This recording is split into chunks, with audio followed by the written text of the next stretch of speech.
la présidentielle française approche, des acteurs vont chercher et cherchent déjà à influencer l'opinion sur les réseaux sociaux, depuis la France comme l'étranger. Alors quelles opérations peuvent être menées par des pays comme la Russie par exemple, dans le contexte de la guerre en Ukraine? Pour savoir quelles sont les techniques les plus courantes, nous sommes allés à la rencontre de David Chavalarias. Il est chercheur et directeur de l'Institut des systèmes complexes à Paris.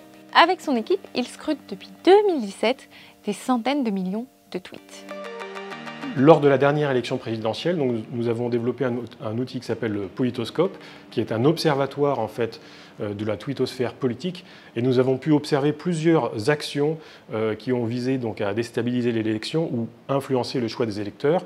Une première action consistait à reprendre et amplifier des discours anti-Macron, anti-Mélenchon, pour favoriser principalement l'extrême droite.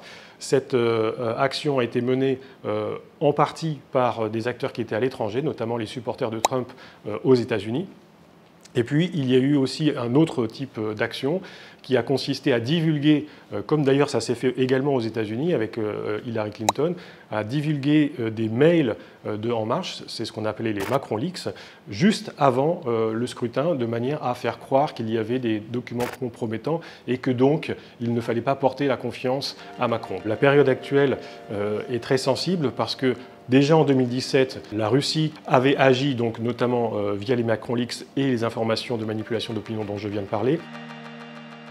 Lorsqu'il y a un affrontement entre un pays et d'autres nations, et c'est le cas évidemment d'une part avec le conflit russo-ukrainien, évidemment le terrain informationnel est un théâtre d'affrontement qu'il faut particulièrement surveiller. Ces opérations avancent à bas bruit et sont parfois difficiles à repérer. Nicolas Arpagian, expert en cybersécurité, nous explique pourquoi.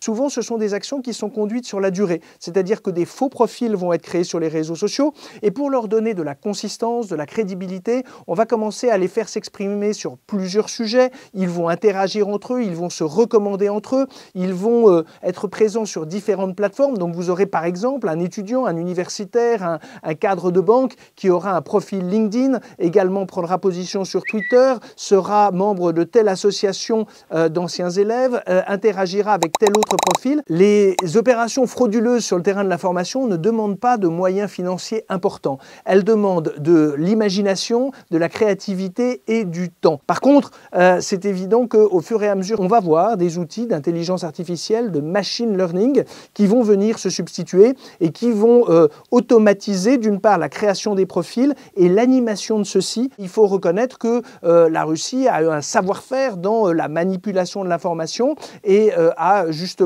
une capacité d'action dans ce domaine. C'est la raison pour laquelle, d'ailleurs, un État comme la France s'est doté d'une structure, Viginum.